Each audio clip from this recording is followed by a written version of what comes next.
new Chevys, my opinion, suck. This one come with a 5.7 liter, the 3-inch lift. I went and put some MDT tires or MT tires on it, mud terrain, whatever the hell you want to call it. It's pretty aggressive, a little noisy, but I climb up a hill every day to get out of here, so that works pretty good. Also got a 2008 Toyota Tundra, just a regular extended cab truck. We'll talk more about this in my later videos when we're showing you about soldering fittings to the connectors on the top of the manifold, because mice like to chew up wires in both of my trucks. So anyways, that's what basically we're gonna go doing today.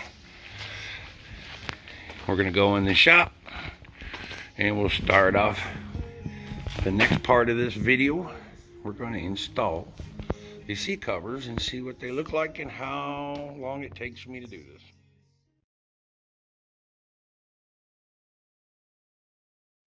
All right, before we get started installing the seats, as you can see, I have monkeys and it's pretty much dirty, so we're going to clean everything out before we do our install of our new seat covers.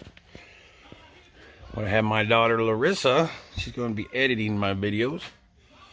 So if you like Tundras, you like seeing what Amazon products are, China products are. I mean, so far about the Rough Countries, I put the new Rough Countries in the back and the new struts up front of Rough Countries. When I bought this truck, it had a 3-inch lift. And these 3.5s were a real pain to put in there. There wasn't much give. But so far, they've actually done pretty good. It smoothed out a lot. Even for these tires. It's got a nice lip. But also today, we're going to go ahead, since I've been driving it a couple of weeks since I put this on, these new struts, we're going to go back through and double check, make sure everything's still tightened up in there. As you can see, tighten the strut bolts there. The front, make sure all the lug nuts are tight and everything else. So when we start this again, let's see if we can't clean this up a little bit, and we'll start right here with this one, the passenger side. All right, see you back here. All righty then, we got this seat slid down. So far it looks pretty good. Got these things. I think these things I got to go up under there. These things, and it'll hold it down. So we'll come back to that step. And these ones, they say in the front, takes hooks. Probably can't see. Nope. Anyways, take hooks. They'll hold that front down. So we just got these put on. So we'll see what goes next. Okay. We got the hooks. Just make sure they're facing, when you pull it up underneath, they're facing up. It's kind of hard to see, but you see how. So when you go up underneath the seat, they're going to hook. Okay. Try the next step. Well, that's the front seat. Not so bad. Corbedo. Ooh la la. I don't know. I don't know if I'm gonna like that on that or not. I'm gonna keep on going. All right. Okay. Go to instructions. We're going to start working in the back. If you guys got kids, I call mine monkeys. I gotta clean up all this mess they make. Anyways. We're going to start on this side and work our way over to that side. Anyways, got the other one on. So far, so good. Well, I got them all together. There's a couple things I don't like. The headrest is kind of saggy on there. Plus, there's supposed to be 4 zippers that go across here, so you just kind of zip them up to the post. But these only got 2. Go figure. Then my seat belts, kind of come in the. They're actually in the bottom of the seat, so I had to cut the hole out Yeah, I mean, it's not like you're getting new seats, but other than that, I guess they're gonna be okay. Between dogs and kids, I don't want my seats tore up any more than what they already are. Now, I gotta get the floor mats clean and scrubbed and see what goes next. There it is, big old sexy.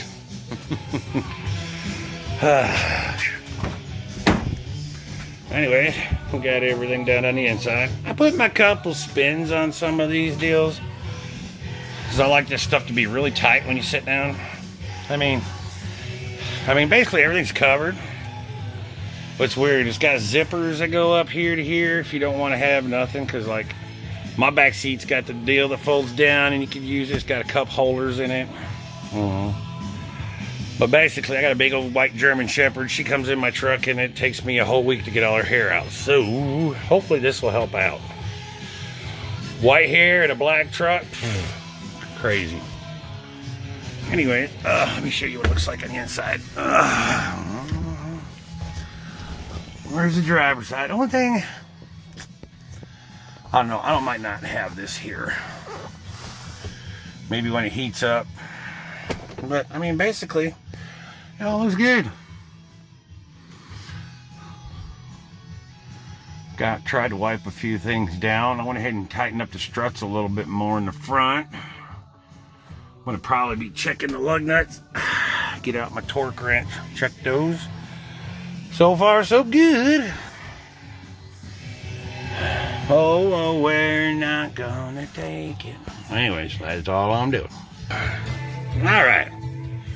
Since I moved out here to Northwest Arkansas, if you leave your trucks parked out in the driveway very long, mice will get in and start chewing up these wires. I cut this one off. They'll chew it right down to the connector. Now, my 2008, out my driveway, I replaced it. But if you look, they'll chew that dang thing to the connector. And I'll have to take it apart. Man, that ain't no dang fun. So, yeah. So I gotta fix that one. That one ain't throwing a code yet. But my other truck, it was throwing a 4-wheel high flashing and throwing traction control. Yeah, those all lit up once those wires were chewed up. But I got those wires replaced. Actually, that one chewed up both the connectors down to the wire right off the end of the connector. It was crazy. They'll chew these wires right there on this one and that one on both trucks right there. And then the other truck, they made a nest over in here. It was crazy. I was like, what the hell? But as you can see, these mice are eating the whole dash or the back firewall. I'm like, holy Toledo. So I went down to Tractor Supply and got me some green blocks. And I'll actually set these suckers up in here and right around the intake so they'll eat. And if they eat very much of that green block, it'll kill them. Anyways, that's it so far. So give warning, if you got one of these and you let them set for very long, like a week, you might want to throw something up around the intake, like those green blocks that I got. And that way, they won't chew up your wires.